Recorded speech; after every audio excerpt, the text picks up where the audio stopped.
कुटते नहीं मम्मा भी नहीं सो कल्चर तो मेरा I only been expose to one culture जितना प्यार ना समझाया मैनू सो मेरा ज़्यादा ओपिनियन नहीं है बट मैंने लगता है प्यार ना समझाना चाहिए।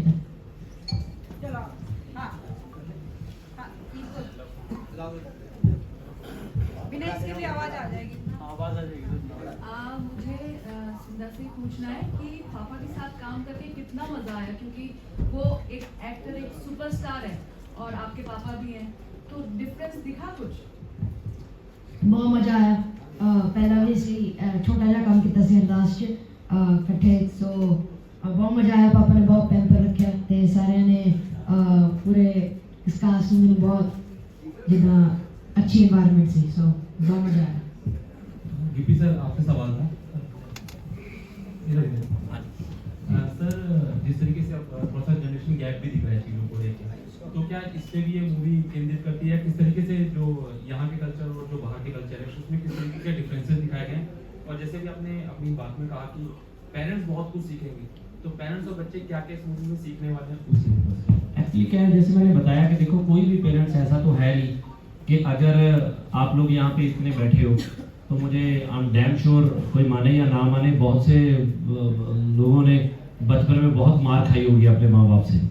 अब अगर आप सोचो तो उन्होंने जो आपको खाई है ना, तो एक्चुअली तो आपके पेरेंट्स जब आपको मारते थे वो आपका तो भला ही सोचते थे ना, वो चाहते थे कि यार ये बच्चा गलत ना हो जाए, ये बच्चा ये ना करे, ये बच्चा वो ना करे, मतलब पेरेंट्स वही सोचते हैं।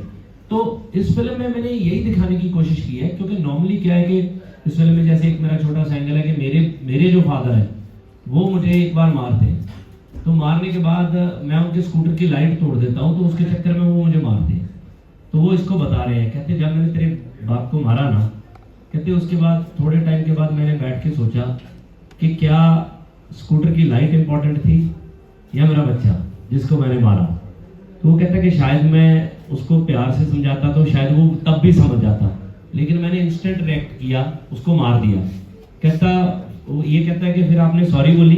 कहता नहीं, कहता मैंने सॉरी नहीं बोली, कहता फिर मैं ना उसके लिए एक साइकिल लेके आया, तो जिससे वो खुश हो गया। सो अक्सर तौर पे हमारे बचपन में ऐसे होता था, कई बार हमें बहुत पीट देते थे, बाद में कुछ ना कोई चीज़ मिल जाती थी, कुछ ऐसे होता था। ये नॉर्मल बातें हैं घर की, बट घर की छोटी छोटी बातों में मैं हमेशा सोचता हूँ कि धीरे धीरे जब बाप बेटे बड़े होते हैं, अक्सर तौर पे हम देखते हैं कि जब बेटा 18-20 साल का हो जाता है तो वो अपने बाप को हक करनी कम कर देता है।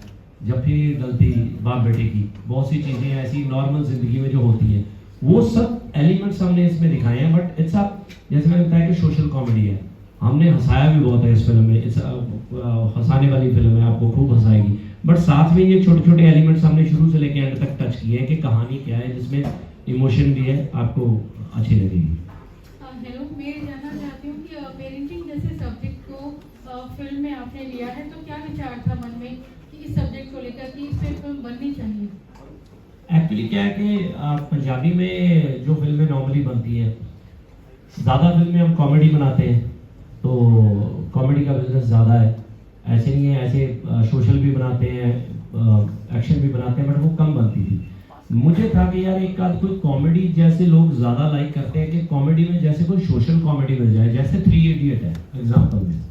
तो अब 3 इडियट में हम बहुत हंसे और उसमें बहुत से अच्छे मैसेज छिपे हुए थे उस फिल्म में, है ना।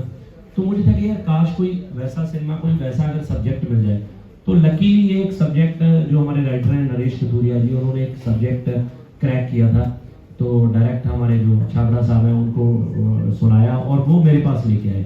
एक्चुअली वो फिल्म लेके ही मेरे पास ऐसे आए थे कि आपके लिए और शिंदा के लिए हमने एक फिल्म लिखी है, तो ये एक फिल्म है। मैंने सुना है, बट 1 साल हमें वेट करनी पड़ी इसके चक्कर में, क्योंकि इसके गेम्स का कुछ चल रहा था। तो पहली छुट्टियां 2 थी जो उसमें ब्लॉक थी, तो फिर नेक्स्ट ईयर की जो छुट्टियां थी उसमें जाके वो फिल्म शूट कर पाए हम। बट फाइनली फिल्म आ रही है, सब्जेक्ट बहुत अच्छा है और फिल्म बनी बहुत अच्छी है, जो मुझे लगता है कि मेरी one of the finest film में होने वाली फिल्म है। Himanshu this side. So lead actor में जैसे कि हम हिना खान को देख पा रहे हैं, जी। तो पहली उनकी पंजाबी फिल्म है ये, और टीवी की बहुत लोकप्रिय एक्टर वो रह चुकी हैं और अभी भी हैं। तो इनके साथ प्रोजेक्ट साइन करने के पीछे रीजन क्या था? क्योंकि अभी तक हमने सरगुन मेहता को आपके साथ बहुत अच्छी बॉन्डिंग में देखा है। जी। और सेकंड सर, क्योंकि फर्स्ट टाइम इन्होंने पंजाबी सिनेमा चुना है, तो फंबल भी बहुत हुए होंगे, क्योंकि आई थिंक जितना मुझे पता पंजाबी इन्हें थोड़ी सी कम आती है। तो कोई सेट की ऐसी मस्ती जो फंबल में निकली हो, आप शेयर करना चाहें? नहीं, ऐसा बिल्कुल नहीं है।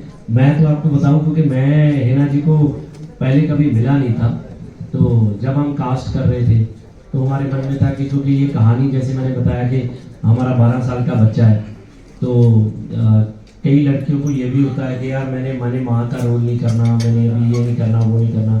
तो हमें था कि यार कोई नया चेहरा ढूंढना है इस फिल्म के लिए, क्योंकि ऐसे नहीं, मैं सरगुन जी के साथ, सोनम के साथ, मैं जितनी पंजाबी एक्ट्रेस हैं सबके साथ मैं रेगुलर फिल्में करता हूँ, तो मुझे था कि यार कोई नया चेहरा लेके आते हैं। तो हमारे डायरेक्टर साहब ने रिकमेंड किया है ना जी को, तो हमें सबको लगा कि ठीक है। मैंने कहा कि आप कहानी सुनाइए इनको, तो कहानी सुनाई, उनको कहानी बहुत अच्छी लगी। तो मुझे याद है कि जिस दिन पहले दिन ही हम सीन कर रहे थे, कुछ इम्पॉर्टेंट सीन था और बड़ा सीन था, तो जिसमें काफ़ी पंजाबी की लाइनें थी, है ना। तो मैं जब आया सेट पे, तो मैं मिला तो फर्स्ट टाइम हिना जी को, तो हेलो है हुई, एंड कहते कि करें सीन का, वो कहते कि हाँ सर ये है। तो हमने एक छोटी सी ऐसे रिहर्सल की, तो उन्होंने भी रिहर्सल की तरह किया, मैंने भी रिहर्सल की तरह किया, और जब टेक आया तो एक्चुअली वो सीन हिना जी का ही था बेसिकली। तो उसमें 7-8 लाइनें प्रॉपर एग्रेशन में, इमोशन में थी। तो उन्होंने इतनी अच्छी पंजाबी में ऐसे बोला, मैं शॉक हो गया। मैं इतनी बढ़िया पंजाबी कि मैं होती है ना, मैंने पूछा उसके बाद इमीडिएटली, एंड शी सेड कि मैंने सर को बोल दिया था कि मुझे सीन्स दे दिए। तो कहती फिर मैंने इनको बोला था कि मुझे बोल के भेज दीजिए। तो कहती मैंने वो याद करके प्रॉपर किया। तो उनकी खासियत क्या थी, मैंने कई लड़कियों के साथ ऐसे काम किया है जिनको ये बहुत मतलब इतनी रिहर्सल करती हैं अपने सीन के लिए, इतना टाइम यूटिलाइज करती है कि यार कहीं ऐसा ना हो, क्योंकि अगर आप उनकी डबिंग नहीं भी करवाते, किसी और की करवाते हो, फिर भी अगर आपकी प्रोनाउंसिएशन सही नहीं है तो ना वो लिप मूवमेंट राइट नहीं आती। वो हम कह देते हैं कि यार ऐसे ही हो जाएगा कि बाद में कोई भी कर देगा, नहीं ऐसे नहीं होता। तो वो इमोशन पकड़ना, वो फील पकड़ना, कई बार सामने वाले का ही इम्पैक्ट नहीं बनता कि यार वो लैंग्वेज उल्ट हो जाती है। तो वो बहुत सही बोला उन्होंने, और मुझे लगता है कि जो उनको प्यार करते हैं, उनके फैंस हैं, उनको ये फिल्म देख के कि वो एक अच्छे सिनेमे का पार्ट बनी है और अच्छी फिल्म है और उनका अच्छा रोल है। बहुत राइट चाहिए, नहीं तो क्या है कि वो फील नहीं आता। जो डब भी हम करते हैं, कई एक आध फिल्म में हमारे साथ हुआ था कि उन्होंने ऐसे ऐसे करके डायलॉग बोल दिए, बट वो जब डब करवा रहे थे तो डब में भी वो फिर हमें वैसे ही एक्सेंट पकड़ना पड़ रहा था, क्योंकि वो अगर नहीं पकड़ते थे तो वो लिप मूवमेंट के हिसाब से डबिंग आउट जा रही थी, तो वो फील नहीं आता था। क्योंकि डबिंग हम क्यों करवा लेते हैं, मैं आपको बताऊं। एक तो आज की डेट में जो डब करते हैं वो डबर बहुत ज़्यादा 90% मैच कर देते हैं, बहुत ज़्यादा। दूसरा क्या होता है कि कई बार जब हम सेम बंदे की लैंग्वेज रखते हैं ना, तो उनका अगर वो पंजाबी एक्सेंट पकड़ के भी आते हैं ना, तो जो टिपिकल देसी पंजाबी है उनको इम्पैक्ट नहीं आता। मैंने एक फिल्म करी थी, हाँ, पाजी प्रॉब्लम, वो अक्षय पाजी ने प्रोड्यूस करी थी, बहुत अच्छी फिल्म थी। उसमें अक्षय पाजी ने रोल भी किया था, उसमें 3-4 सीन्स थे अक्षय पाजी के भी। तो अक्षय पाजी ने खुद ही डब किया था। अब वो पंजाबी बोलते हैं, ठीक पंजाबी बोलते हैं, बट वो बॉम्बे रहते हैं, मतलब दिल्ली बॉम्बे, तो वो थोड़ी सॉफ्ट पंजाबी बोलते हैं। अब मेरा क्या है कि हम कैरी ऑन जट्टा वाले हैं तो हम बहुत ही हार्डकोर है ना। तो मतलब मुझे याद है कि मैंने जब अक्षय भाई के साथ सीन शुरू किया, क्या है, मैंने क्या हुआ भाई, कहते ये कौन सी पंजाबी बोल रहा है तू? मैं कहा भाई स्पीड ज्यादा है, क्योंकि हम कैरी ऑन जट्टा का जो पैटर्न है वो तेज है बहुत, है ना। तो वो पाजी की प्रॉब्लम समीप कांगली की फिल्म थी, वो उसी पैटर्न पे थी। तो मैं कहा भाई ऐसे, तो वो सीन इतने अच्छे थे। जब वो सीन सिनेमा में आए ना जनरली, तो वो सिनेमा में सीन का उतना इम्पैक्ट नहीं आया। उसका रीजन क्या था कि अक्षय पाजी ने हमें कैच करके तो बोला, बट हमारा वोकल बहुत रॉ एंड वैसा है। तो उनका पैटर्न, अगर मैं अभी हिंदी में अक्षय पाजी के साथ वो चीज करूंगा ना, तो मैं अक्षय पाजी को मैच नहीं कर पाऊंगा जल्दी, है ना। तो मुझे थोड़ा टाइम लगेगा, या मुझे टाइम मिले या कुछ है। तो वो पाजी ने एक ही दिन में फटाफट किए थे, तो वो चीज का फर्क रहता है मुझे लगता है। तो इसलिए मुझे होता है कि जो ऑडियंस हार्डकोर फिल्म की है उसको 100% मिलना चाहिए। One more question. अच्छा इधर sir ji, One more question. It is related to the teaser we just saw. You have worked with both the legends of hip hop industry, Badshah and Honey Singh, Desi beat, अंग्रेजी beat. So आपको क्या लगता है, एक debate hip hop community में हमेशा से रहती है कि बादशाह लेजेंड है, हनी सिंह कहते हैं कि वो लेजेंड है, तो आपको क्या लगता है who is the real king of hip मुझे तो मैं ही लगता हूँ। हॉप? अगर बादशाह और हनी सिंह में से चुनना हो एक, मैं क्यों मानूं भाई? देखिए दोनों मेरे भाई हैं, ऐसा कुछ भी नहीं है। They are like my, both are my younger brother. तो हनी के करियर का भी बहुत बड़ा गाना, मतलब सबसे बड़ा गाना मेरे साथ ही है, अंग्रेजी बीट है ना। तो बादशाह का भी मैंने बहुत बड़ा गाना दिया ऑस्कर, ठीक है। और होपफुली ये गाना बहुत बड़ा हो जिसको, है ना। तो मुझे भी बहुत उम्मीद है इस गाने से, उनको भी बहुत उम्मीद है ना। तो ऐसा बिल्कुल नहीं है। और ये क्या है कि जो डिबेट होती है, ऐसा कुछ नहीं होता है। मतलब पंजाबी में बोले तो ऐसे आपको पंप देने वाले बहुत बंदे होते हैं, चक दे हुए है ना। और मैं आपको बताऊं, यहाँ बहुत ऊपर से ऊपर लोग हैं, टैलेंट का कोई अंत नहीं है। कोई दिख गया आपको, कोई नहीं दिखा। कभी ऐसा हुआ है कि इसका तोड़ नहीं है, सब चीज़ों का तोड़ है, सब बड़े से बड़े हैं।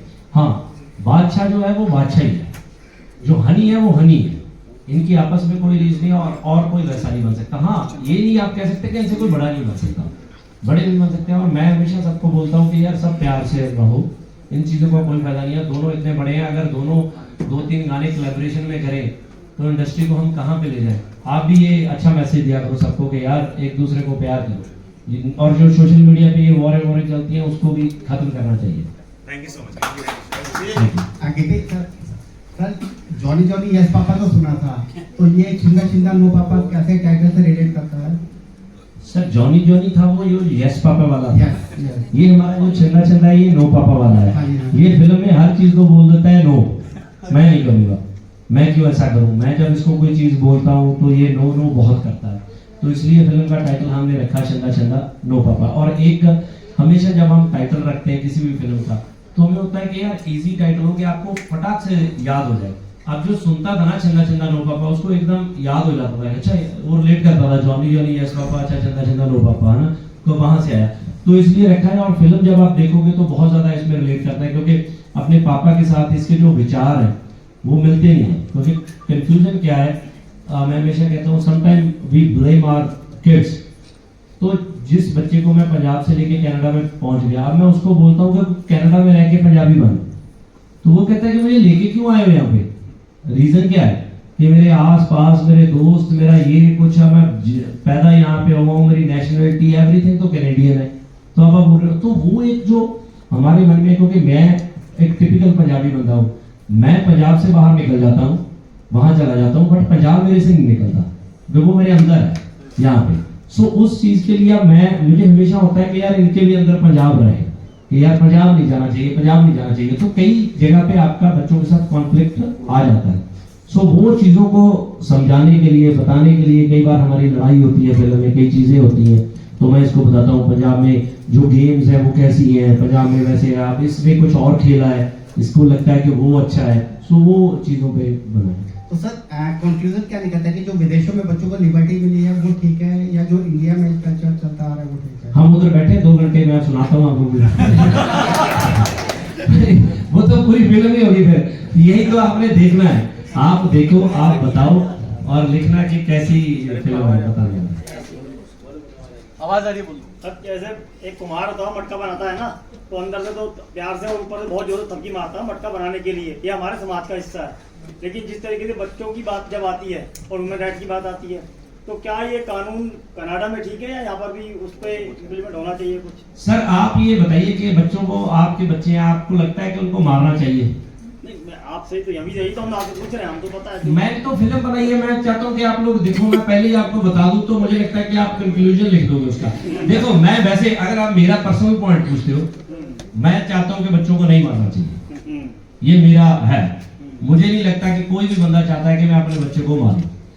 जब मैंने पहले भी बोला कि बच्चे को पेरेंट्स क्यों मारते हैं, क्योंकि कई बार उनको लगता है कि यार बच्चे को ये चीज समझ ही नहीं आ रही, वो फटाफट अपना उनका अग्रेशन या उनका गुस्सा बढ़ जाता है, तो इसके चक्कर में मारते हैं। और दूसरा क्या है, जो थप्पड़ वाला फॉर्मेट है ना, उसमें टाइम नहीं लगता। आपने बच्चे ने एक गिलास तोड़ा, आपने उसको थप्पड़ मारा, बच्चा एक सम से डर गया और 30 सेकंड में कहानी खत्म।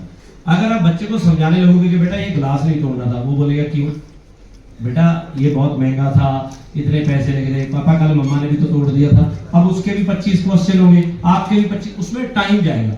आज की डेट में किसी के पास टाइम तो है नहीं, क्योंकि आपने भी बैठ के वो फोन पे रीलें देखनी होती है, सो पेरेंट्स आर बिजी। सो उसके लिए हमें थप्पड़ वाला रास्ता है जो इजी लगता है, जो कि टेक्निकली मुझे लगता है, पर्सनली मेरा ओपिनियन है कि गलत है।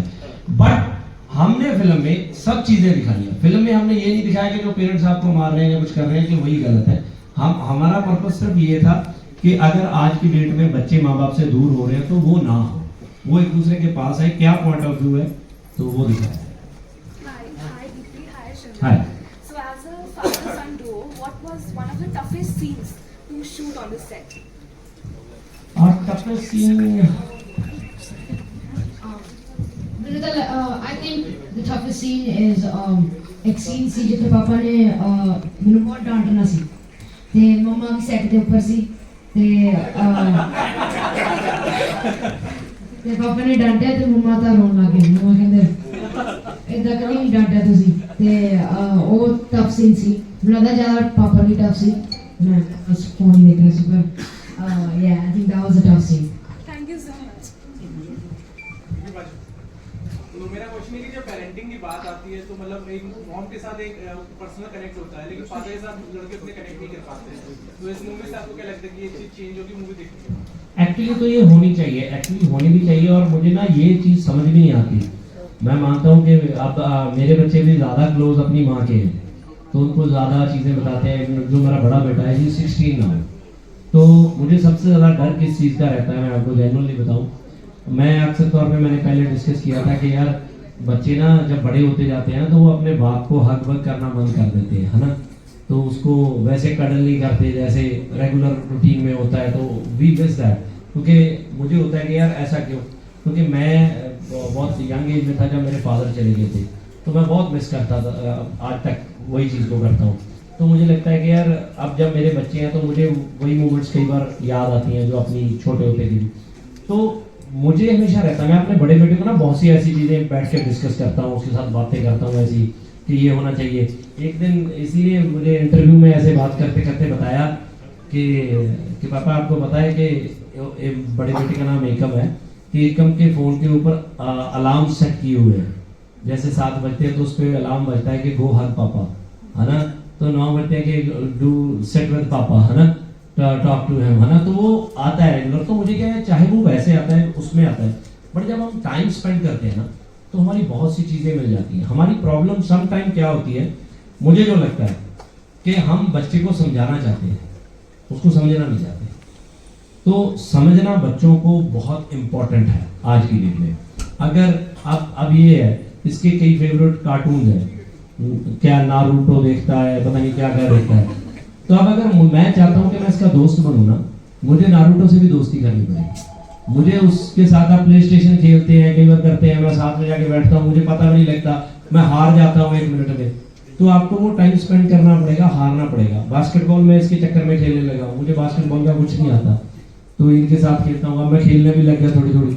तो वो एक जेन्युइन आपका, क्योंकि हर चीज़ में ना आप टाइम नहीं स्पेंड करना, इमोशन आना चाहिए। और जब इमोशन कनेक्ट नहीं होता, आप टाइम ही स्पेंड कर रहे हो कि यार आपके मुझे आधा घंटा बैठना है, उसका कोई फायदा नहीं।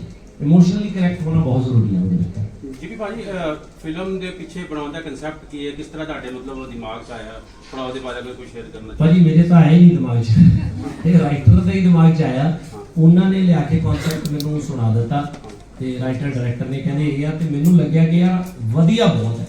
मैं बहुत इंप्रैस होया सब्जेक्ट सुन के, एंड मैं बहुत एप्रीशिएट किया उन्होंने। एंड मैं राइट वे उन्होंने कहा कि आपां इहनूं बढ़ावांगे, आपां इहदे ते बहुत मेहनत करिए। ਅਸੀਂ ਉਸ ਤੋਂ ਬਾਅਦ ਵੀ ਸਕ੍ਰਿਪਟ ਦੇ ਵਿੱਚ ਛੋਟੀਆਂ ਚੀਜ਼ਾਂ ਪਿੱਛੇ ਬਹੁਤ ਲੜਾਈ ਝਗੜੇ ਕੀਤੇ, ਇਹਨੂੰ ਇਦਾਂ ਕਰਦੇ ਆ, ਇਹਨੂੰ ਉਦਾਂ ਕਰਦੇ ਆ, ਬਹੁਤ ਐਫਰਟ ਨਾਲ ਬਣਾਈ। ਐਦਾਂ ਹੀ ਨਹੀਂ ਬਣਾ ਲਈ ਕਿ ਯਾਰ ਜਿੱਦਾਂ ਅਸੀਂ ਰੈਗੂਲਰ ਕਿ ਸਮਹਾਉ ਅਸੀਂ ਕਾਮੇਡੀ ਫਿਲਮਸ ਬਣਾਉਂਦੇ ਆ ਨਾ, ਸਾਨੂੰ ਪਤਾ ਹੁੰਦਾ ਕਿ ਯਾਰ ਅਸੀਂ 5-4 ਅੱਛੇ ਐਕਟਰ ਹੈਗੇ ਆ, ਇੱਥੋਂ ਆਈਡੀਆ ਅੱਛਾ ਹੈ, ਇਹਦੇ 'ਚ ਹਸਾਇਆ ਜਾ ਸਕਦਾ ਕਿ ਲੈਟਸ ਡੂ ਇਟ, ਅਸੀਂ ਹਸਾ ਲੈਂਦੇ ਆ। ਬਟ ਇਹਦੇ 'ਚ ਇਦਾਂ ਨਹੀਂ ਕੀਤਾ, ਇਹਦੇ 'ਚ ਅਸੀਂ ਟਾਈਮ ਸਪੈਂਡ ਕੀਤਾ ਕੱਲੇ ਸੀਨ ਨੂੰ, ਕੱਲੇ ਇਮੋਸ਼ਨ ਨੂੰ, ਜਿੱਥੇ ਲੱਗਦਾ ਸੀ ਕਿ ਇੱਥੇ ਯਾਰ ਲੋਕੀ ਆਪਾਂ ਇੱਥੇ ਲੋਕਾਂ ਦੀ ਅੱਖਾਂ 'ਚ ਪਾਣੀ ਆ ਸਕਦਾ ਯਾਰ, ਇਹ ਵਟਾ ਇਮੋਸ਼ਨ। ਸੋ ਉਹਨੂੰ ਅਸੀਂ ਖੇਡਿਆ ਆਪਣਾ। गिप्पी, जो आपका और पंजाबी मूवीज का जो कॉन्सेप्ट है, डे टू डे लाइफ दिखाना कि कैसे घर में होती है, किस तरह की चीजें होती हैं, बच्चे कैसे सफर करते हैं, उस तरह की चीजें बॉलीवुड मूवीज में कहीं ना कहीं नहीं देखी जाती, क्योंकि आपकी मूवी है पंजाबी। तो हिंदी बेल्ट के लोग शायद हो सकता है उनको पंजाबी ना समझ में आए या उतना कनेक्ट ना कर पाए, तो क्या हिंदी बेल्ट के लोगों के लिए भी आप कुछ ऐसी मूवीज करेंगे और आगे कुछ ऐसे सोशल मुद्दों पर मूवी बनाने के और प्लान? देखिए, मुझे तो ऐसे लगता नहीं है कि अगर कोई हिंदी बेल्ट वाला इसको देखेगा तो उसको समझ नहीं आएगी। वो सब अगर मुंडिया ਨੂੰ ਚੜਦੀ ਠਾਰੀ ਠਾਰੀ ਠਾਰੀ ਉਹਦੀ ਹਿੱਟ ਤੇ ਮਰਜਾਣੀ ਕੋਈ तो लग रही है तो कितना देसी है, क्या ठारी ठारी उनको क्या समझ आ रहा है ना, देख रहे हैं ना, एंजॉय कर रहे हैं।